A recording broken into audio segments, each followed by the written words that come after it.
¿Y si existiera un conocimiento tan prohibido que su simple comprensión pudiera fragmentar la cordura humana?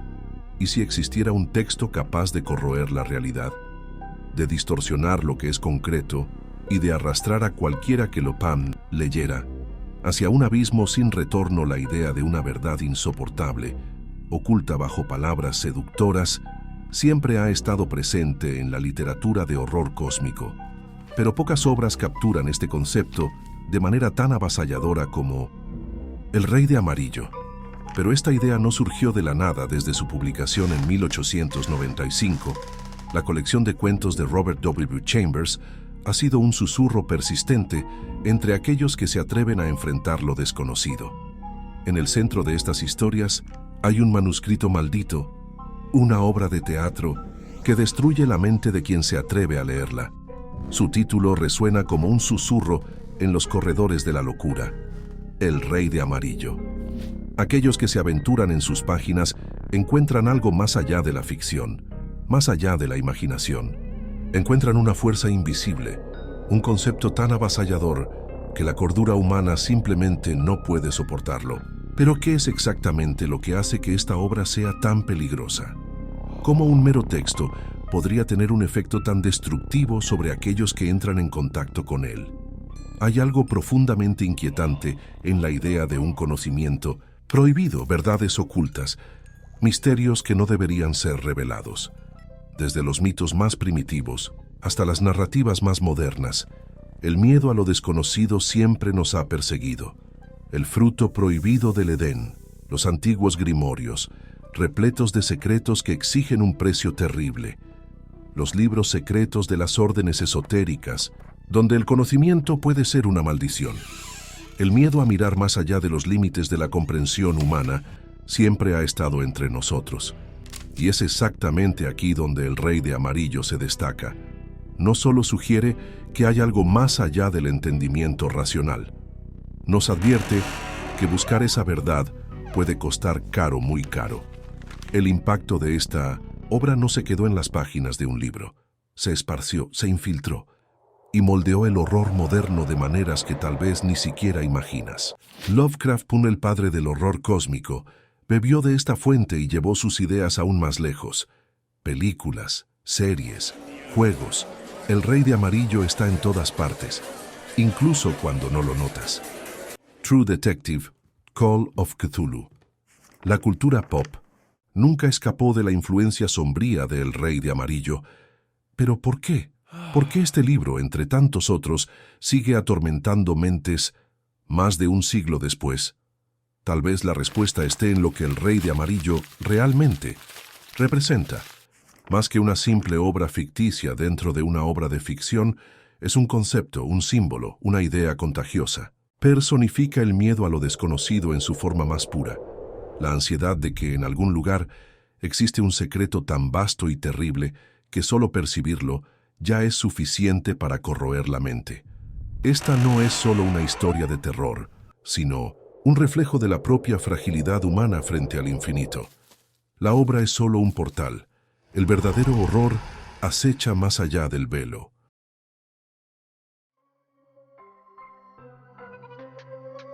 El horror de El Rey de Amarillo no nació por casualidad. Es el fruto de un proceso literario y filosófico que se desarrolló a lo largo del siglo XIX, un periodo marcado por transformaciones sociales, avances científicos y un sentimiento de decadencia inminente. Para entender el impacto de esta obra y la forma en que se consolidó como uno de los pilares del terror cósmico, es esencial mirar hacia sus raíces, sus inspiraciones y las influencias que moldearon su contenido. La primera pieza de este rompecabezas se encuentra en un cuento publicado en 1886 por el escritor estadounidense Ambrose Bierce, titulado Un habitante de Carcosa. Esta historia corta presenta a un protagonista que despierta en un paisaje desolado, sin comprender cómo llegó allí. A medida que explora este territorio extraño, se da cuenta de que está en un cementerio en ruinas y descubre, con un choque aterrador, que la ciudad de la cual siente nostalgia, Carcosa, no es un lugar accesible para los vivos. Antes de continuar, tenemos un regalo para ti que nos has acompañado por un tiempo. ¿Sabías que existen libros enteros de la Biblia que fueron prohibidos y borrados de la historia? ¿Que ciertas profecías fueron suprimidas para ocultar verdades impactantes? ¿Y que hay mensajes ocultos en las Escrituras que pocas personas en el mundo conocen?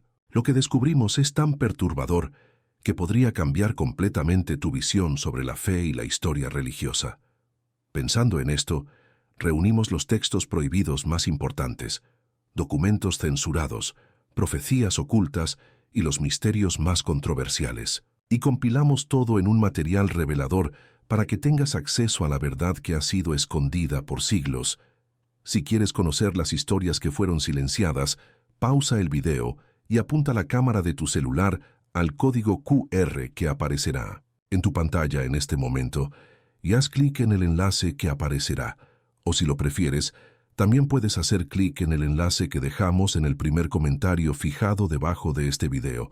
No pierdas esta oportunidad y descarga tu ejemplar antes de que sea demasiado tarde.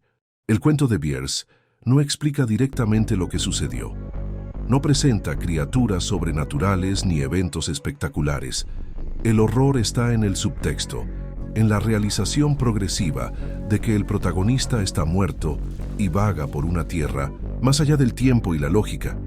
Más que una simple historia de fantasmas, un habitante de Carcosa evoca el miedo a lo desconocido y la angustia existencial de percibirse atrapado en una realidad que no puede ser comprendida. Esta idea resonaría profundamente en Robert W. Chambers cuando decidió expandir el concepto de Carcosa en su colección. Cuando Chambers publicó El Rey de Amarillo en 1895, incorporó elementos del cuento de Bierce, pero los transformó en algo aún más abstracto y amenazante. No solo reutilizó el nombre Carcosa, sino que también introdujo el lago de Hali, las Híades y, por supuesto, Hastur, una entidad que Bierce había mencionado, pero sin mucho énfasis. Sin embargo, a diferencia del horror atmosférico de Bierce, Chambers agregó una capa de inquietud mucho más sofisticada: la obra de teatro prohibida, El Rey de Amarillo. La estructura del libro de Chambers es peculiar. Está compuesto por cuentos independientes, pero que comparten una conexión velada. Algunos de ellos giran en torno a la obra, mientras que otros solo sugieren su influencia de manera indirecta. Lo que hace que estos relatos sean tan perturbadores es que la obra nunca se presenta en su totalidad. El lector recibe solo fragmentos de diálogos y referencias vagas a su contenido, pero hay un consenso entre los personajes. Aquellos que leen el segundo acto jamás vuelven a ser los mismos. La obra destruye la cordura, disuelve identidades, altera la percepción de la realidad. ¿Qué está escrito exactamente en ese texto prohibido? Chambers no nos da la respuesta, y es precisamente esa ausencia de información lo que hace que El Rey de Amarillo sea tan efectivo. El terror no está en lo que se describe explícitamente, sino en lo que se sugiere. Lo desconocido siempre será más aterrador que aquello que puede ser plenamente comprendido. Pero ¿cuál era el origen de esta idea de una obra de teatro maldita? Para entenderlo, debemos mirar hacia el contexto literario de la época.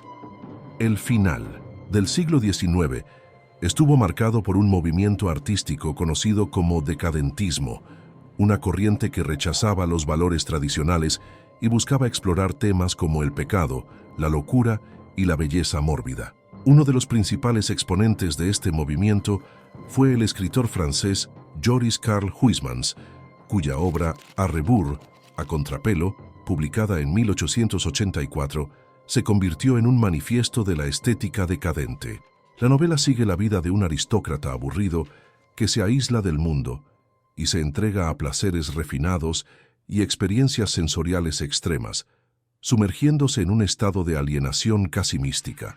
La idea de que el arte puede llevar a la locura y a la autodestrucción impregna toda la narrativa de Huysmans, y es difícil no percibir ecos de esta noción en la obra de Chambers. Otra influencia notable proviene de El retrato de Dorian Gray, de Oscar Wilde, publicado en 1890. En la novela, Dorian Gray se encuentra con un libro misterioso, escrito en una encuadernación amarilla, que lo fascina e influye en su descenso al hedonismo y la degradación moral. Este libro amarillo nunca es nombrado directamente, pero se cree que Wilde estaba haciendo referencia a Arreburs, reforzando la conexión entre la literatura decadente y la corrupción de la mente. Chambers, al nombrar su obra como El Rey de Amarillo, parece dialogar con esta tradición, creando un artefacto literario que no solo representa la decadencia, sino que la potencia a un nivel trascendental. Otro elemento esencial en la construcción del horror amarillo es la noción de una realidad distorsionada. En los cuentos de Chambers, aquellos que entran en contacto con la obra comienzan a percibir cambios sutiles en su entorno. Pequeños detalles parecen estar fuera de lugar. Los amigos se transforman en extraños. Voces susurran desde rincones oscuros.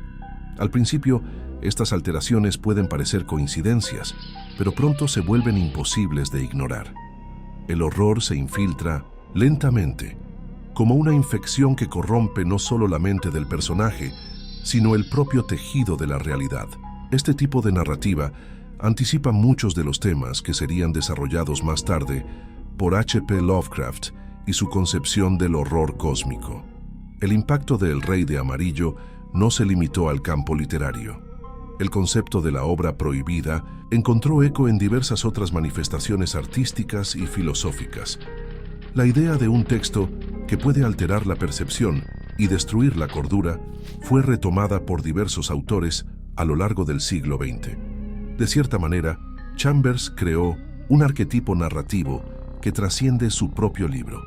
Su obra nunca existió realmente, pero su efecto continúa siendo sentido. Se convirtió en un mito literario, una historia dentro de la historia, un secreto susurrado por aquellos que se atreven a acercarse demasiado.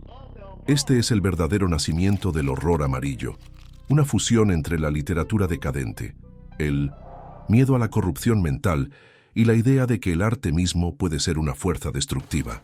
Chambers no solo escribió un libro de terror, creó una leyenda y, como toda buena leyenda, no puede ser simplemente olvidada. Se infiltra en la mente, crece en las sombras y continúa llamando a aquellos que no pueden resistir la promesa prohibida del conocimiento.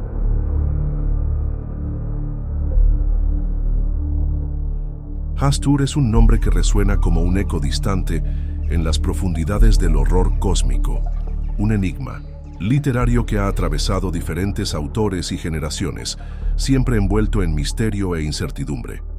Originalmente una mera referencia en la obra de Ambrose Bierce, el nombre fue apropiado por Robert W. Chambers en El Rey de Amarillo y posteriormente incorporado al panteón de entidades del terror Lovecraftiano.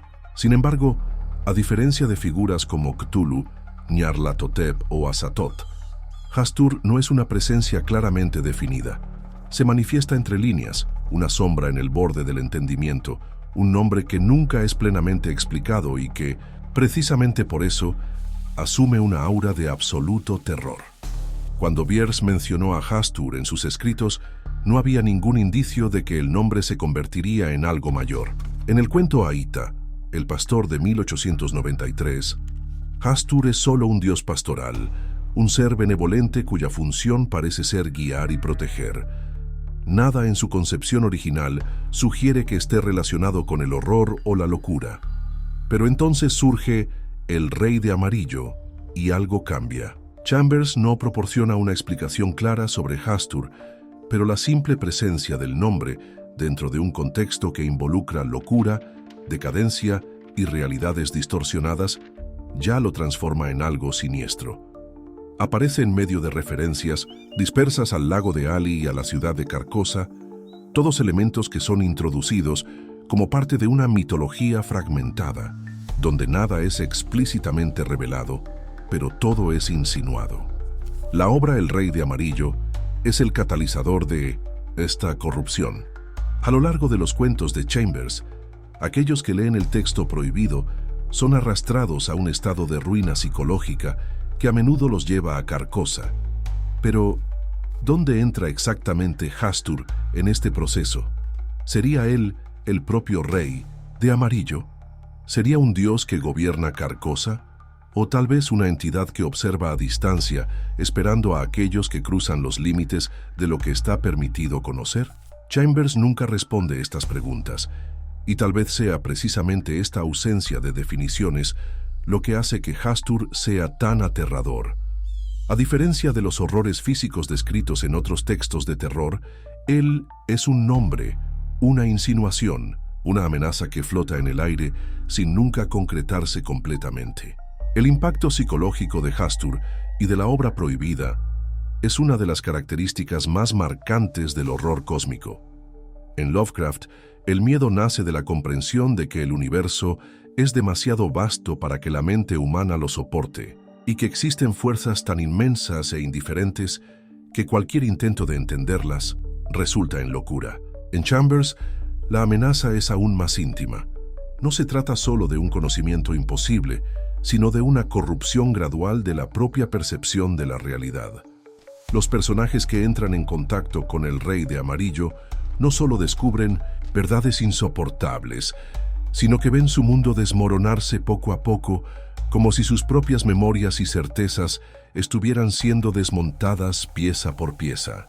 Hastur, en este contexto, se convierte en un símbolo de esta corrosión de lo real, un nombre que representa todo aquello que está más allá de la cordura y la lógica. La relación entre Hastur y Carcosa también es nebulosa. Chambers sugiere que Carcosa es un lugar de perdición, una ciudad donde el tiempo y el espacio no se comportan de manera convencional. Es un dominio de sombras alargadas, de soles gemelos que se hunden en un lago oscuro, de ruinas que parecen existir simultáneamente en el pasado y el futuro. Carcosa no es un lugar común, sino un concepto, un estado de ser. Para aquellos que cruzan sus fronteras, la realidad anterior se disuelve, reemplazada por un reino donde las reglas de la naturaleza ya no son válidas. Y es dentro de esta ciudad maldita que Hastur parece ejercer su poder. Pero, ¿qué tipo de entidad es realmente? ¿Gobierna Carcosa? ¿O será que él mismo es una víctima de la ciudad, una presencia atrapada en sus corredores olvidados? Chambers no responde estas preguntas, pero deja suficientes pistas para que podamos inferir que Hastur y Carcosa están conectados de una manera que desafía la comprensión. Cuando H.P. Lovecraft y sus seguidores comenzaron a expandir el concepto del horror cósmico en el siglo XX, Hastur fue gradualmente asimilado a lo que más tarde se convertiría en la mitología de Cthulhu. August Derleth, en particular, fue uno de los responsables de transformar a Hastur en una entidad más definida, elevándolo al estatus de un gran antiguo, similar a Cthulhu, pero con características distintas. En su interpretación, Hastur se convirtió en un ser dormido, ubicado en algún lugar de la galaxia y a menudo descrito como el innombrable. Este proceso de redefinición lo alejó de sus orígenes literarios en Bierce y Chambers y lo acercó al panteón de deidades cósmicas que Lovecraft ayudó a consolidar. Pero algo se perdió en esta transición. El Hastur de Chambers no era una entidad cósmica en el sentido tradicional. No era un ser material, ni una criatura dormida que esperaba el momento de despertar. Era un nombre susurrado, una idea murmurente, los locos. Un fantasma que existía en el espacio entre las palabras. Su naturaleza era esencialmente indefinible, y tal vez fuera precisamente eso lo que lo hacía tan aterrador. Al transformar a Hastur en un monstruo tangible, algo se diluyó de su esencia original, la ambigüedad, el horror que surge de la ausencia de respuestas. Aún así, la influencia de Hastur continúa creciendo. El concepto del Rey de Amarillo y de su obra prohibida ha aparecido constantemente en películas, series y juegos. La obra de Chambers ha sido redescubierta por nuevos públicos y su impacto puede sentirse en narrativas contemporáneas que exploran la idea de realidades fragmentadas y de conocimiento prohibido. En el fondo, Hastur representa un tipo de miedo que nunca desaparecerá. El miedo a que haya algo oculto más allá del velo de la normalidad, algo que no puede ser explicado, pero que siempre está al acecho, esperando a aquellos que se atreven a buscar demasiado. Tal vez Hastur sea un dios, tal vez sea un rey, o tal vez sea solo un concepto, un nombre que una vez escuchado nunca puede ser olvidado. Al final, no necesita una forma definida para ser temido. El simple hecho de existir, de ser mencionado, ya es suficiente para plantar la semilla de la duda. Y es en esa duda, en esa incertidumbre, donde reside el verdadero horror.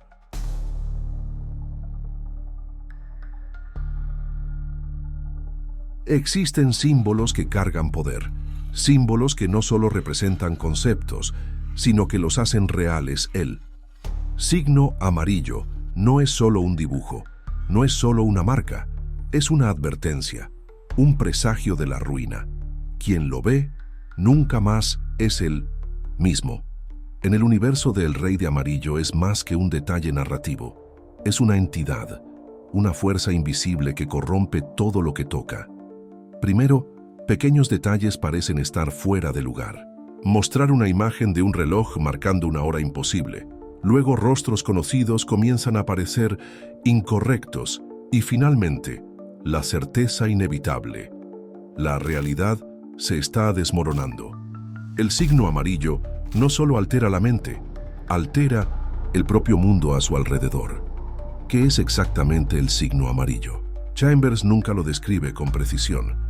Algunas pistas indican que es un símbolo físico, una insignia, un sello misterioso presente en contextos enigmáticos. Otros pasajes sugieren que no es un mero objeto, sino un concepto, un fenómeno, que emerge en la percepción de ciertos individuos, como si brotara de la propia estructura de la realidad al ser tocada por la influencia del Rey de Amarillo. El efecto del símbolo es claro. Aquellos que lo ven o lo encuentran experimentan un cambio gradual, un proceso irreversible de desplazamiento entre lo que antes era comprensible y lo que ahora se vuelve alienígena. La corrupción provocada por el signo amarillo no es inmediata. Al igual que la obra del Rey de Amarillo, su influencia se infiltra poco a poco, como una enfermedad que comienza de manera sutil y se esparce sin que la víctima lo note. Los personajes que entran en contacto con él inicialmente no perciben nada fuera de lo normal. Pequeños detalles a su alrededor parecen ligeramente desplazados, pero al principio son ignorados como lapsos triviales. Una puerta que parecía estar abierta ahora está cerrada. Un reloj marca una hora imposible. Una voz familiar suena ligeramente diferente, como si no perteneciera al mismo cuerpo de antes. Luego, gradualmente, los cambios se vuelven más graves. Las personas comienzan a comportarse de manera extraña, como si fueran reemplazadas por versiones imperceptiblemente diferentes de sí mismas. Los lugares familiares adquieren un aspecto opresivo, como si ya no pertenecieran al mismo mundo. Y entonces llega la peor de las realizaciones, la certeza de que la propia mente ya no puede ser confiable. Esta degradación de la percepción es uno de los elementos más aterradores de la obra de Chambers. El horror del signo amarillo no está en la amenaza de criaturas monstruosas o eventos sobrenaturales explícitos, sino en la lenta desintegración de la identidad. ¿Qué significa seguir existiendo cuando todo a tu alrededor parece perder coherencia? ¿Qué queda de la cordura cuando el propio pasado parece incierto? El signo amarillo no solo altera la forma en que los personajes perciben el mundo, los obliga a cuestionar si sus recuerdos, pensamientos e incluso sus propias existencias son reales. La relación del signo amarillo con la obra El Rey de Amarillo es nebulosa, pero innegable. Muchas veces, el símbolo aparece en conjunto con la obra, como si fueran manifestaciones del mismo fenómeno. En algunos cuentos, se encuentra antes de la lectura del texto prohibido, como un llamado sutil, una invitación a la perdición. Otros, surge después como una marca dejada por aquellos que ya han sido contaminados. Lo que queda claro es que es un vínculo entre la realidad común y la esfera en la que el Rey de Amarillo ejerce su influencia. Es un portal, no físico, sino conceptual, hacia Carcosa, hacia Astur, hacia todo lo que está más allá del límite de lo comprensible. Si interpretamos El Rey de Amarillo como un texto metafórico sobre la influencia del arte en la mente humana, el signo amarillo puede verse como un símbolo de aquello que conecta la obra con el lector. Representa la idea de que ciertos conocimientos, una vez accedidos, no pueden ser borrados. Al igual que la obra, el símbolo actúa como una contaminación, un virus memético que se instala en la mente y altera todo lo que viene después. Desde el momento en que alguien se encuentra con el signo amarillo, no hay forma de volver al estado anterior. Es como si la simple exposición a su presencia fuera suficiente para reorganizar los cimientos de la realidad de manera irreversible. Este concepto dialoga directamente con temas psicológicos y filosóficos sobre la fragilidad de la percepción humana. Nuestra visión del mundo está construida sobre un conjunto de supuestos que rara vez cuestionamos. Creemos en la solidez del tiempo, en la continuidad de la identidad, en la confiabilidad de la memoria. Pero, ¿y si todo eso es una ilusión? ¿Y si existen fuerzas que pueden corroer estos fundamentos sin que siquiera nos demos cuenta? El signo amarillo es la manifestación de ese miedo primordial, la idea de que hay algo al acecho, algo invisible que puede desestabilizar lentamente todo lo que damos por sentado. A partir de este punto, la paranoia se vuelve inevitable. Los personajes que encuentran el signo amarillo comienzan a dudar de todo a su alrededor. Lo que antes era solo una sensación incómoda se transforma en una certeza. Algo está mal, algo ha cambiado. Pero el problema no está solo en el mundo exterior, está dentro de ellos. Sus mentes ya no son confiables, sus pensamientos ya no son seguros. Y es ahí donde el terror se instala de manera definitiva. ¿Cómo luchar contra algo que no puede ser tocado?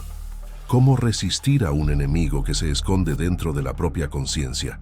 Este tipo de horror psicológico anticipa mucho de lo que se exploraría en el siglo XX, tanto en la literatura como en el cine. El concepto de la percepción alterada, de la realidad que se desmorona lentamente, puede verse en obras como El Resplandor, de Stephen King, o en películas como La Cosa y El Hombre Duplicado.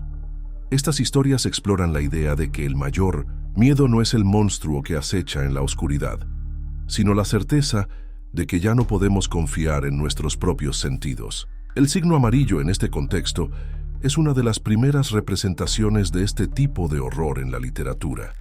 Además, hay algo profundamente simbólico en la elección del color amarillo. A finales del siglo XIX, el amarillo estaba asociado con la decadencia y la degeneración. Los libros de los autores decadentes franceses estaban encuadernados en amarillo, y el color estaba frecuentemente ligado a la locura y la corrupción. En El Rey de Amarillo, el amarillo no es solo un detalle estético, es una advertencia, una marca de algo que está más allá de la comprensión humana. Es el color de la ruina, de la contaminación, de la desesperación.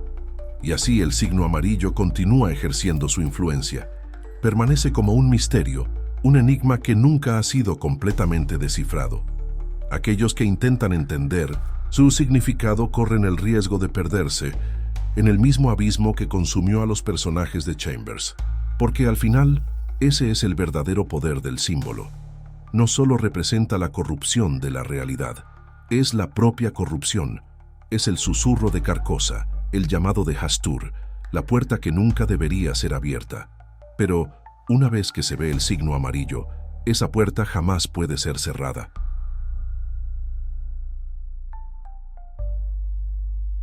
Capítulo 4. Carcosa, la ciudad entre mundos. Carcosa, un nombre que resuena como un susurro olvidado, una ciudad perdida en el tiempo. O tal vez, fuera de él, aquellos que se atreven a vislumbrarla. Nunca regresan ilesos. Carcosa no debería existir, pero persiste, al margen de la realidad, un lugar donde las sombras se alargan, pero no de la manera correcta, donde los soles gemelos se hunden, en un lago que no refleja lo que debería, y donde las estrellas no pertenecen a ningún cielo conocido. Carcosa no es solo una ciudad, es un concepto, un estado de existencia que absorbe a aquellos que se atreven a comprenderla. ¿Una prisión? ¿Un destino inevitable? ¿O simplemente un susurro de lo que está por venir? La primera mención de Carcosa aparece en la obra de Ambrose Bierce, en el cuento Un habitante de Carcosa. En esta historia, el protagonista despierta en un lugar extraño, una tierra desolada cubierta de ruinas y marcada por una sensación opresiva de tiempo desplazado. A medida que camina, se da cuenta de que el mundo a su alrededor no sigue las reglas habituales.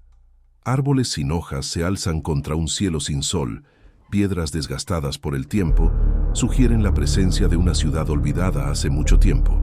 Vaga sin rumbo, sintiéndose cada vez más desconectado de la realidad, hasta que se da cuenta de la verdad aterradora. Está muerto. Carcosa, entonces, no es solo un lugar físico, es un espacio de transición, un umbral entre la existencia y la nada, un punto donde el tiempo y el ser pierden su significado. Robert W. Chambers expandió esta idea y la transformó en algo aún más inquietante. En sus cuentos, Carcosa se convierte en el dominio del Rey de Amarillo, un territorio donde la cordura se disuelve y donde aquellos que leen la obra prohibida son inevitablemente atraídos. A diferencia de Bierce, que solo sugería su existencia, Chambers la convierte en una pesadilla viva, un lugar que no puede ser comprendido en términos humanos. Los fragmentos de la obra que revela al lector mencionan a Carcosa de manera poética, describiéndola como un reino donde las sombras de los pensamientos de los hombres se alargan al atardecer, y donde la canción que entonarán a las híadas en la oscura Carcosa es un lamento fúnebre que nadie debería escuchar. La descripción de Carcosa en El Rey de Amarillo sugiere que no es estática, cambia según quien la percibe, adaptándose a las mentes de aquellos que son maldecidos por su conocimiento. Algunos la ven como una ciudad de torres altas y decadentes, elevándose contra un horizonte distorsionado. Otros la experimentan como un desierto sin fin, donde las aguas del lago de Ali reflejan no solo el cielo arriba, sino visiones imposibles de lo que está más allá de la comprensión. Hay algo profundamente desconcertante en esta fluidez. Si Carcosa no puede ser definida, entonces su propia existencia es inestable, y aquellos que intentan comprenderla corren el riesgo de perderse en sus contradicciones. Otro aspecto fundamental de Carcosa es su relación con el tiempo. En el cuento de Bierce, el protagonista percibe que está vagando por un futuro distante, donde su propia civilización ya ha desaparecido. En Chambers, esta distorsión temporal es aún más extrema. Carcosa parece estar fuera del flujo normal del tiempo, existiendo simultáneamente en el pasado y en el futuro. Hay momentos en que los personajes sienten que ya han estado allí antes, como si la ciudad estuviera conectada a recuerdos que nunca tuvieron. En otros pasajes, hay sugerencias de que Carcosa no es solo un lugar físico, sino un estado mental, una prisión para aquellos que sucumben al poder del Rey de Amarillo. La propia arquitectura de Carcosa desafía las leyes naturales. Las torres no solo se elevan hacia el cielo, parecen crecer orgánicamente, como si la ciudad estuviera viva. Las calles cambian de dirección, los edificios desaparecen y reaparecen en lugares diferentes, y las puertas se abren a espacios que no deberían existir. Estas descripciones anticipan conceptos que más tarde serían explorados en el horror cósmico de Lovecraft, especialmente en la idea de que ciertas estructuras desafían la geometría euclidiana. La arquitectura imposible de Carcosa es un reflejo de su naturaleza inconstante, una ciudad que no puede ser mapeada porque su propia existencia está sujeta a fuerzas más allá de la comprensión humana. La relación de Carcosa con el lago de Hali también es uno de los misterios más perturbadores de la obra de Chambers. El lago es frecuentemente mencionado en los fragmentos de la obra, pero nunca es completamente explicado. Sus aguas reflejan imágenes distorsionadas, sugiriendo que tal vez sea más que un cuerpo de agua común. Algunas interpretaciones sugieren que el lago de Ali puede ser un portal, un pasaje entre realidades, o incluso un espejo para la mente de aquellos que lo contemplan. Si Carcosa es un lugar de transición, el lago de Ali puede ser la clave para cruzar sus fronteras, un velo entre lo real y lo irreal. Con el tiempo, Carcosa ha sido asimilada por otros escritores y expandida de maneras inesperadas. H.P. Lovecraft, aunque nunca exploró la ciudad en profundidad, hizo referencias a ella en su correspondencia e influenció a otros autores a integrarla al creciente panteón del horror cósmico. August Derleth, quien sistematizó la mitología de Lovecraft, asoció a Carcosa directamente con Hastur, sugiriendo que podría ser un dominio de este ser enigmático. Autores modernos han continuado esta tradición, y Carcosa ha pasado a ser mencionada en diversas historias, a menudo como un lugar de perdición, un destino final para aquellos que se aventuran demasiado lejos en la búsqueda del conocimiento prohibido. El fascinio por Carcosa no ha disminuido con el tiempo. Por el contrario, su presencia se ha extendido por la cultura popular, apareciendo en series como True Detective, donde la ciudad y el Rey de Amarillo son mencionados de manera simbólica, sugiriendo una conexión entre el horror metafísico y el mal humano. Esta adaptación demuestra la flexibilidad del concepto. Carcosa puede ser tanto un lugar físico como un estado mental, un delirio inducido por el contacto con verdades que no deberían ser conocidas. Tal vez sea esta ambigüedad lo que hace que Carcosa sea tan inquietante. No importa cuántas veces se mencione su nombre, nunca es completamente revelada. Permanece como un enigma, un destino siempre a la vista, pero nunca al alcance. Aquellos que la ven no regresan para contar su historia, y aquellos que intentan comprenderla corren el riesgo de ser consumidos por su propia curiosidad. Carcosa no es solo una ciudad entre mundos, es una advertencia, un recordatorio de que hay lugares que la mente humana no está preparada para explorar. Pero, incluso sabiendo eso, seguimos mirando hacia el horizonte, tratando de descifrar los secretos de sus torres distantes y sus sombras alargadas. Y mientras haya quienes se atrevan a preguntar, Carcosa nunca desaparecerá por completo. Continuará existiendo, esperando a aquellos que buscan demasiado, llamándolos por su nombre, invitándolos a cruzar el umbral y nunca regresar. El horror no termina en Carcosa. Se ha esparcido, ha crecido, ha contaminado toda una generación. Robert W. Chambers plantó las semillas, pero fue H.P. Lovecraft quien las hizo florecer en el abismo más profundo del horror cósmico. El impacto de El Rey de Amarillo fue tan profundo que moldeó el propio ADN del terror moderno. Lovecraft absorbió el miedo a la locura, la insignificancia humana y la presencia de fuerzas que no pueden ser comprendidas. Pero, sobre todo, él llevó a Hastur a un nuevo dominio Hastur, el Rey de Amarillo, la entidad sin forma. En el universo de Lovecraft, Hastur no es solo un nombre perdido en las páginas de Chambers, se convirtió en un gran antiguo, un ser que habita en los confines del cosmos, esperando pacientemente a aquellos que se atreven a pronunciar su nombre. ¿Pero es Hastur solo una entidad? ¿O algo mucho peor? Una idea, una contaminación, un llamado que nunca puede ser ignorado. Cuando Lovecraft comenzó a consolidar su propio universo de terrores indescriptibles, ya había leído El Rey de Amarillo. En su extensa correspondencia, menciona la obra de Chambers como una de sus inspiraciones, aunque critica el hecho de que, después de los primeros cuentos, el libro se desvía hacia historias de romance y realismo, abandonando la atmósfera de horror cósmico. Lo que fascinaba a Lovecraft no era la prosa de Chambers, sino los conceptos que había introducido.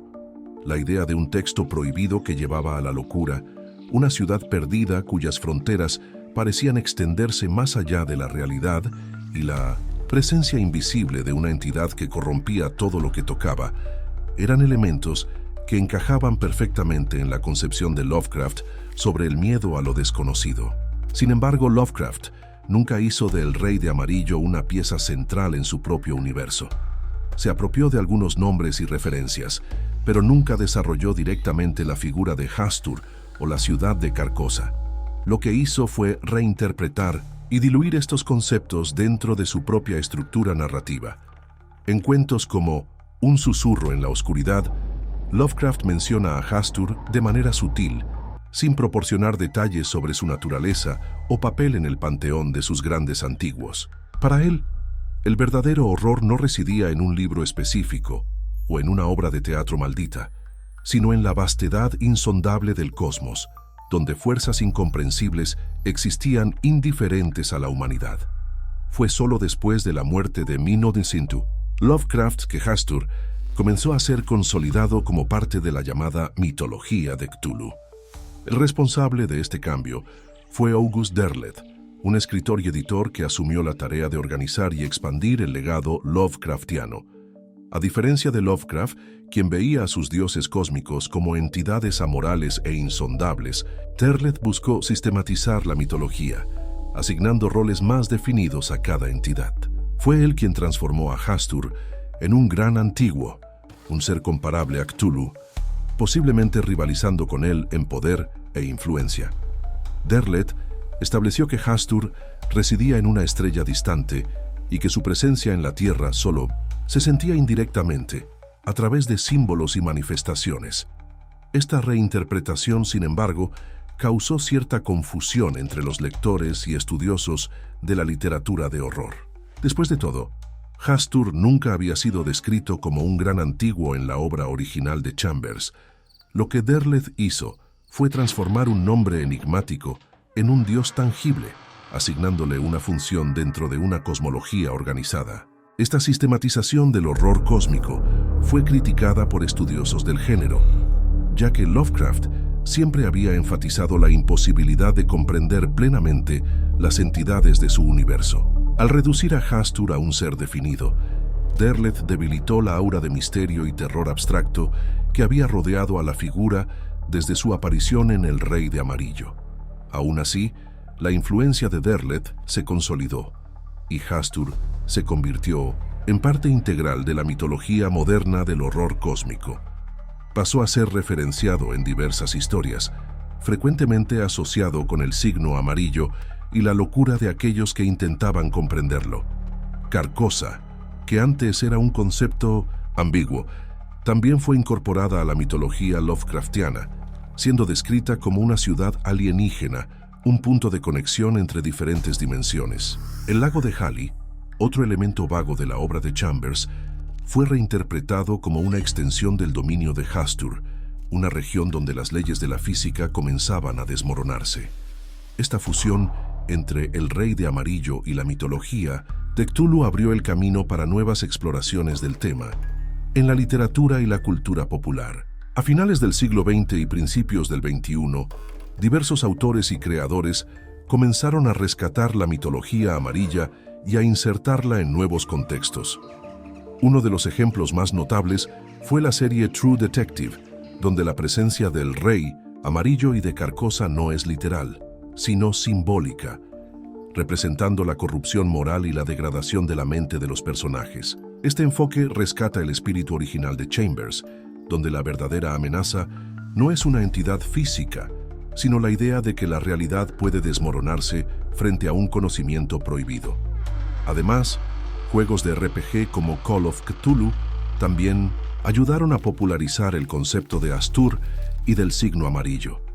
En este contexto, Hastur es frecuentemente retratado como una entidad que influye en el mundo de manera sutil, corrompiendo mentes y distorsionando percepciones. Los jugadores que entran en contacto con sus símbolos o su obra de teatro maldita pronto perciben que sus acciones y pensamientos comienzan a cambiar, como si una fuerza invisible estuviera alterando su psique. Este enfoque mantiene viva la esencia del horror amarillo, la idea de que ciertas verdades no pueden ser desveladas sin consecuencias irreversibles. El legado del Rey de Amarillo y su relación con el horror cósmico continúa evolucionando. Mientras algunos autores prefieren explorar la versión de Hastur como un gran antiguo, otros intentan rescatar su naturaleza enigmática e indefinible. Lo que es cierto es que, más de un siglo después de su creación, el mito amarillo sigue creciendo, siempre transformándose, siempre escapando de definiciones precisas. Tal vez ese sea el verdadero secreto de su longevidad. No es un concepto cerrado, sino una idea en constante mutación, una presencia que nunca puede ser completamente comprendida. La relación entre Lovecraft, Cthulhu y el mito amarillo ejemplifica cómo los grandes temas del horror cósmico son moldeados y remodelados a lo largo del tiempo. El miedo a la locura, la percepción de la realidad como algo frágil y la presencia de fuerzas más allá de la comprensión humana son elementos que continúan fascinando a lectores y escritores. Y mientras haya quienes se atrevan a mirar más allá del velo, tratando de descifrar los secretos de Carcosa, Hastur y el Rey de Amarillo, esta historia nunca tendrá un final definitivo. El llamado sigue resonando, esperando a aquellos que se atreven a escuchar. Algunas historias nunca terminan realmente, persisten, acechan, se esparcen, como un susurro entre aquellos que se atreven a escuchar. El Rey de Amarillo es una de 1900. Esas historias, una obra prohibida, un símbolo que corrompe la realidad, una ciudad que existe, pero que no debería existir. Más de un siglo después, el mito sigue vivo, influenciando libros, películas, juegos y ahora a ti. Pero dime, ¿realmente crees que algunas verdades deben permanecer ocultas? ¿O será que el conocimiento prohibido es una tentación imposible de resistir? Si has llegado hasta aquí, quiero saber tu opinión. ¿Ya has leído El Rey de Amarillo? ¿Crees que el horror cósmico todavía tiene espacio en la cultura moderna? Comenta abajo y dime, ¿te atreverías a leer la obra prohibida? ¿Qué hace que esta obra sea tan duradera? ¿Por qué El Rey de Amarillo sigue resonando, incluso cuando otras historias se pierden en el olvido? La respuesta puede estar en la propia naturaleza del horror amarillo. No es solo una historia, sino un concepto. Trasciende el papel y la tinta, existiendo como una idea que, una vez plantada, nunca puede ser completamente erradicada. Es el miedo a lo desconocido en su forma más pura, una invitación a mirar más allá de la realidad y percibir que algo no está bien. La obra prohibida, que enloquece a quienes la leen, el signo amarillo que marca a los condenados, Carcosa y sus soles gemelos, Hastur y su dominio invisible, todos estos elementos funcionan como fragmentos de una pesadilla colectiva. No necesitan ser completamente comprendidos para ejercer su influencia. Por el contrario, su fuerza proviene precisamente del hecho de que nunca son plenamente explicados. Son piezas de un rompecabezas que nunca puede ser completado. Pistas que no llevan a ninguna parte, porque el verdadero terror no está en descubrir la verdad, sino en darse cuenta de que es inalcanzable. La relación entre locura y verdad, uno de los temas centrales de El Rey de Amarillo, resuena profundamente con el miedo humano más fundamental, el miedo a perder el control.